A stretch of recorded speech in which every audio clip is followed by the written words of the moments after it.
Contrarians, welcome back to the Encrypted Capital Recap for Tuesday, October 5th. How's that October feeling so far? Pretty good. A lot of things are in green. Did see this come across this morning. This was published yesterday. Massive, massive news for XDC. Federal Reserve Board announces the reserve banks will adopt a new message format for the FedWire Fund Service and invites public comment on proposal to expedite adoption. So, if you guys don't know, we've been talking about the ISO coins for quite some time now. And now the Fed has literally just said that they plan on using and adopting the ISO20022 message format from FedWire, or I should say for the FedWire Fund Service. And all that means is that the technology that Swift has been building for the last 20 years now, this ISO protocol, will now officially be utilized by the Federal Reserve. Absolutely epic. So let's go take a look over here at the price. XDZ looking real nice. We're up at about 14 cents right now. We can go ahead and zoom out here. We did have a nice little run up a little while ago, and now we are starting to make our way back up on this news, which is very, very exciting. I mean, when you're talking about running trillions of dollars through this asset on the core of blockchain, it's not going to be trading at 14 cents. I can guarantee you that. If this is the chosen one, along with the others like XRP, XLM, IOTA, Algo, etc., all of these assets are going to absolutely skyrocket. So I wanted to point out, I've been saying probably this wrong the whole time. XRP, the Standard Productions, asked, how the hell do you say ISO 20022?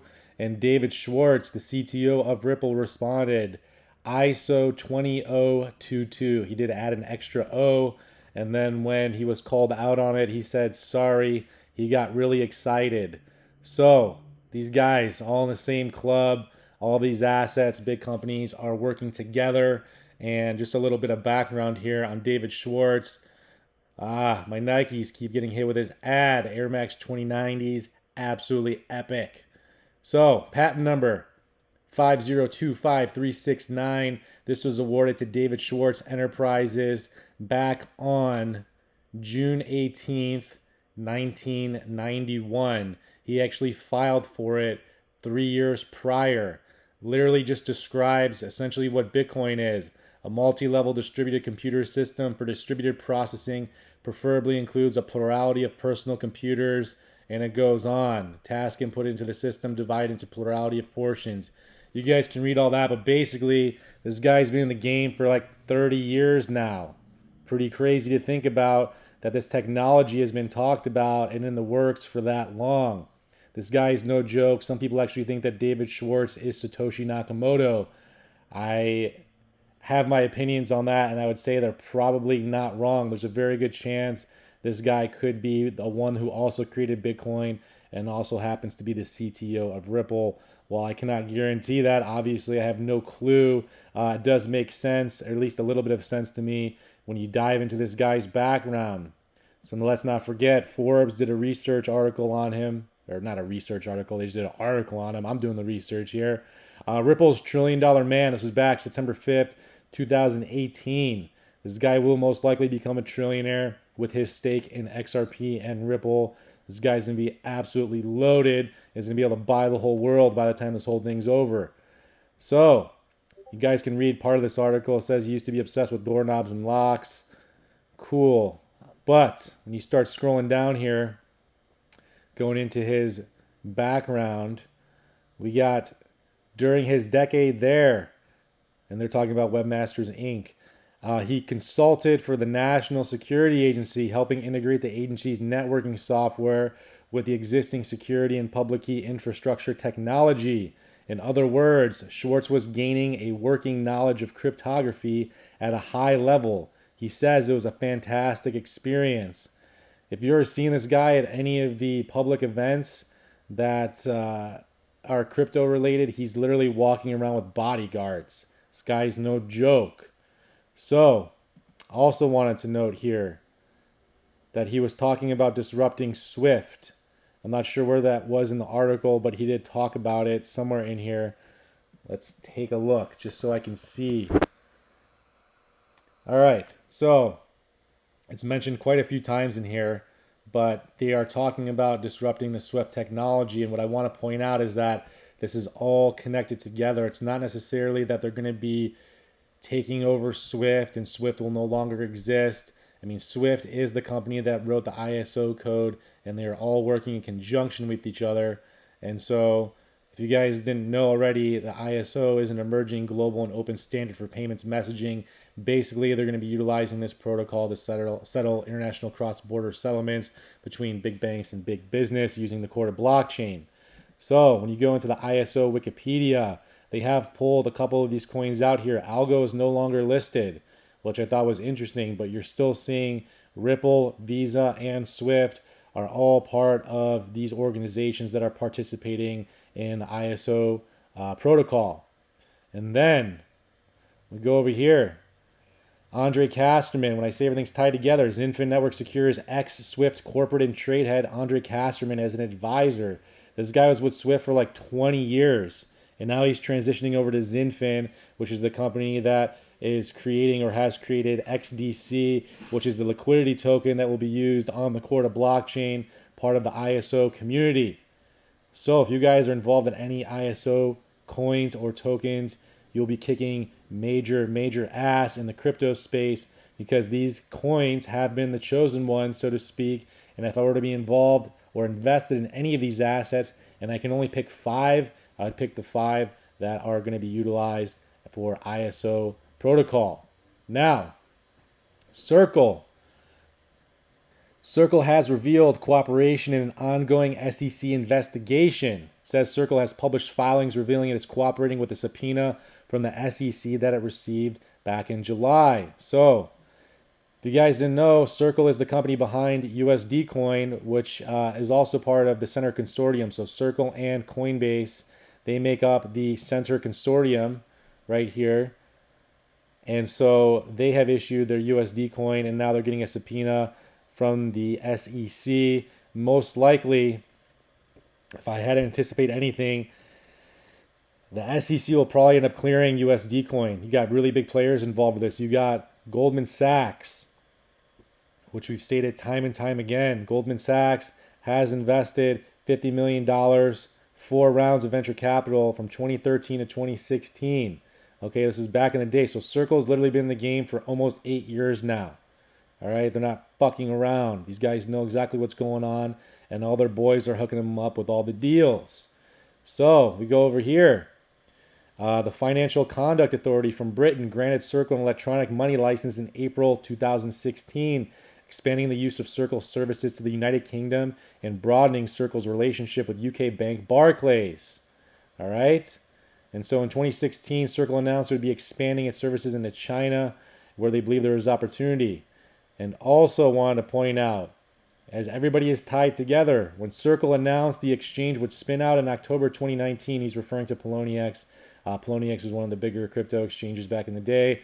It revealed that 1 month later, back in October 2019, so November of 2019, Justin Sun, the founder of Tron, led the acquisition of Poloniex. Poloniex, Tron, Justin Sun, billionaires, all in the club. These guys all know each other.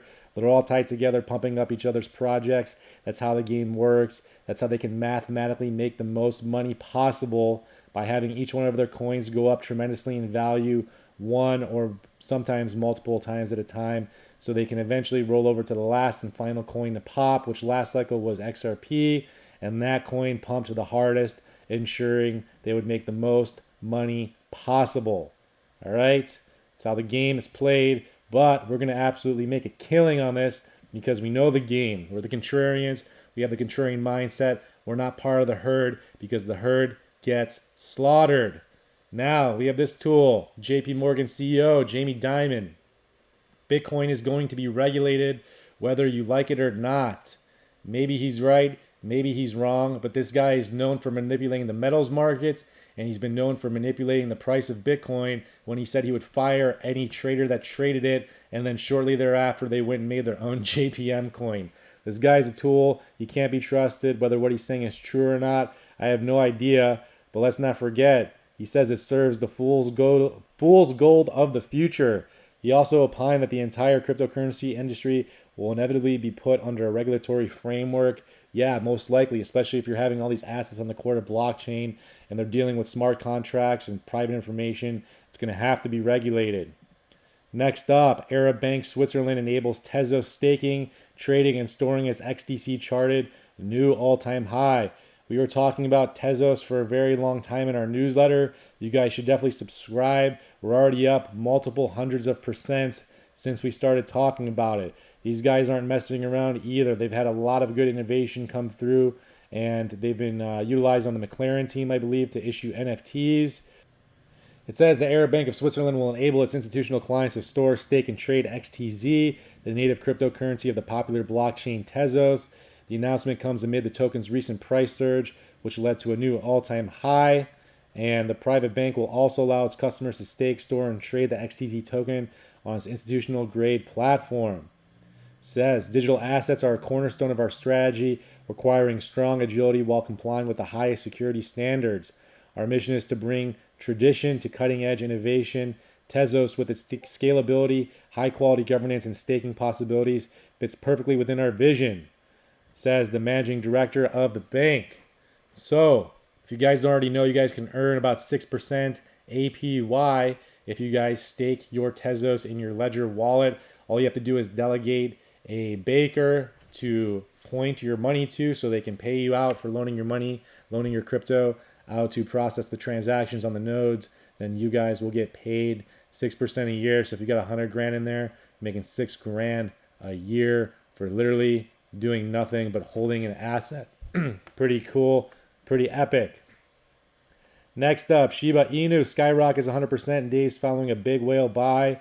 While Shiba Inu will probably go to the stratosphere, I have a hard time investing in assets like this that have no utility and is strictly just a meme coin of a meme coin. If you guys are invested in it, make sure you take profits. You definitely don't want to be the one left holding the bag when this thing falls flat on its face. In my opinion, it's just Elon Musk's other pump and dump bullshit coin. Also, Bank of America says Bitcoin is important. The crypto industry is too large to ignore. Of course, that is true. Bank of America has partnered with Ripple. If you guys forgot or are new to the space, back in November of 2020, Ripple confirmed Bank of America as a RippleNet client. And after years of speculation, the indications of the secret pilot projects, the rumor has been confirmed. And let's not forget that Bank of America also did cite Ripple in its patents. So Bank of America been in the game for a very long time.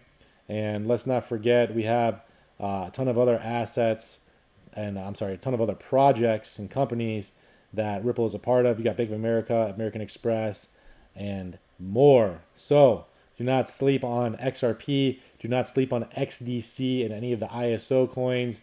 You'll definitely make an absolute killing. If you're investing in Shiba bullshit Inu, make sure you take your profits. It's probably going to go really, really high like dog shit coin did.